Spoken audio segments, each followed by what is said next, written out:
it is to be with you today, especially on this special day, Father's Day. Now, I know that public opinion may think that Father's Day began in Kansas City with the Hallmark card company, but that is not true. It actually began with a lady by the name of Mrs. John Dodd of Washington. And this was in the early 1900s, around 1909 or 1910. When she was born, her mother died, and she had 4 older brothers and sisters. And her father raised her from birth and the other children. And when she became an adult in about 1924, she wanted to do something significant, and so it was at that time that she went to then President Calvin Coolidge and said that there should be a special day for fathers and for dads. And so that's how it originated, from this lady in rural Washington. In 1966, President Lyndon Johnson signed a presidential proclamation declaring the 3rd Sunday of June to be a day when fathers and grandfathers and uncles and brothers would be recognized, a special day for them. Now, there are many passages in the scripture that we could have chosen to speak about Father's Day. But today, I have chosen to speak of a prodigal father. In Luke chapter 15, we always hear the story of the prodigal son. And I want to share with you the 7 actions of the prodigal father. So if you have the scripture, if you'll turn to Luke 15, and we'll begin reading with verse number 11. The first part of Luke 15, you have the parable of the lost sheep, and then the parable of the lost coin. And Jesus is teaching his disciples the importance of seeking after that which is lost.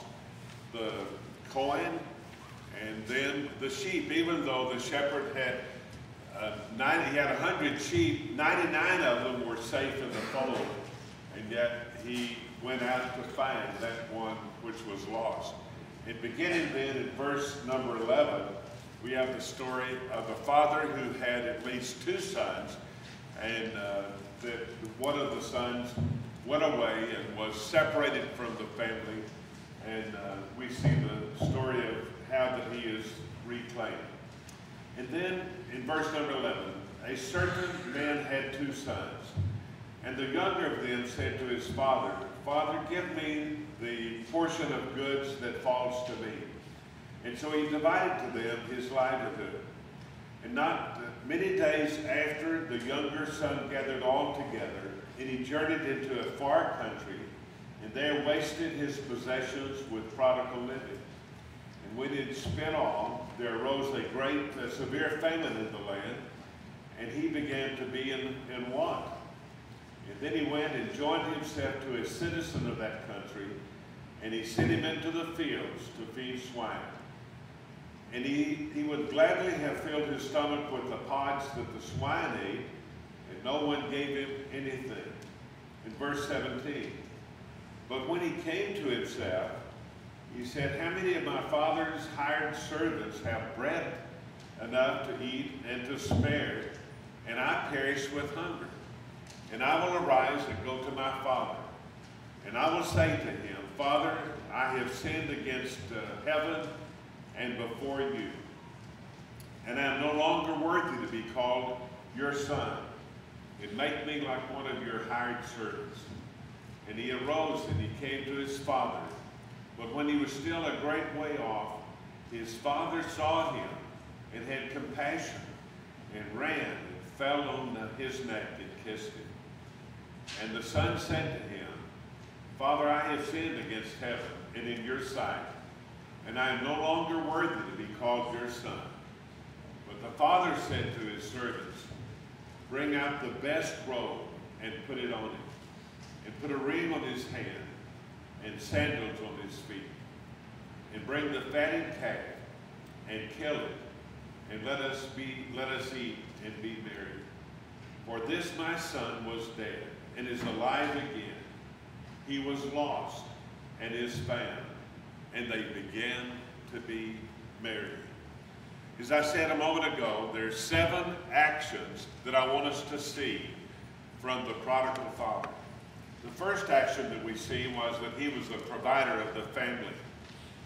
We know that he was the provider of the family because he had built an inheritance, and he was able to share it so that the younger son, we're not sure the length of time that he was away, but you know that even in those days, and the standards there, not much different than today. You can go and if you're not careful, you'll spend all of the money that you have and more.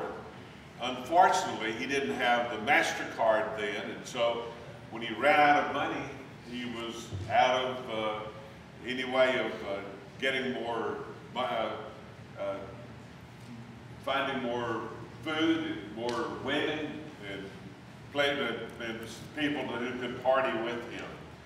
And so the prodigal father was the provider. He stood answerable to God for the well-being of his family.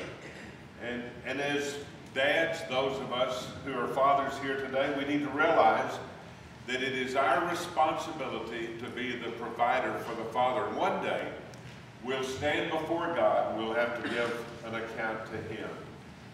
A working man who provided for his family, this was the prodigal father, and for his servants. The servants had plenty to eat.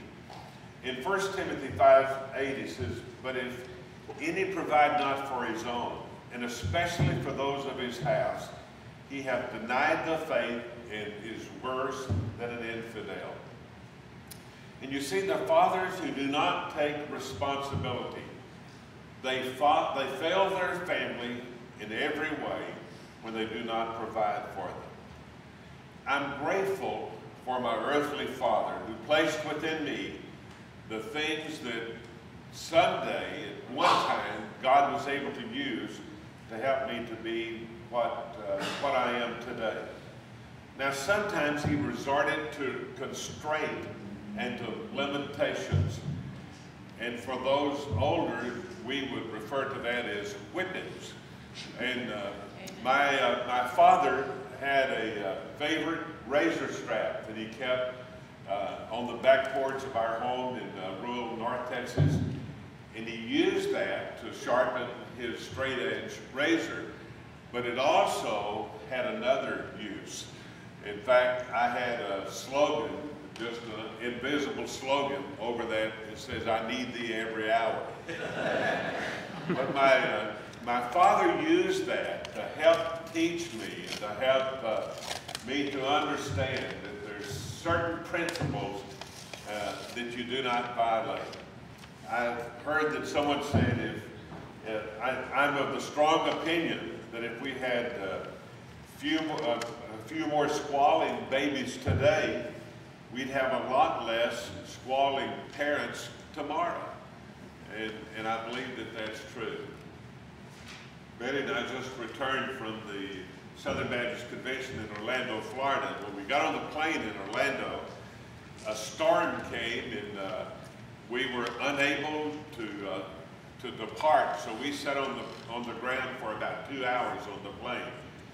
And just behind us was a man with 2 small girls. They looked to be, one girl looked to be 2 or 3, the other one 4 or 5. And they were so loud, and they would scream. And the father would say, "Please don't do that. Don't you know that you're making too much noise? And if you continue to do that, I'm going to have to take severe action." And I wanted to say, "Well, go ahead, brother." Have a good time. And for 2 hours, we listened to that, the girls screaming, and he was threatening them some kind of action. Well, I wish I had my father's strap, not for the girls, but for him. But there is a time when we have to make sure that in the right way and in the right manner that we discipline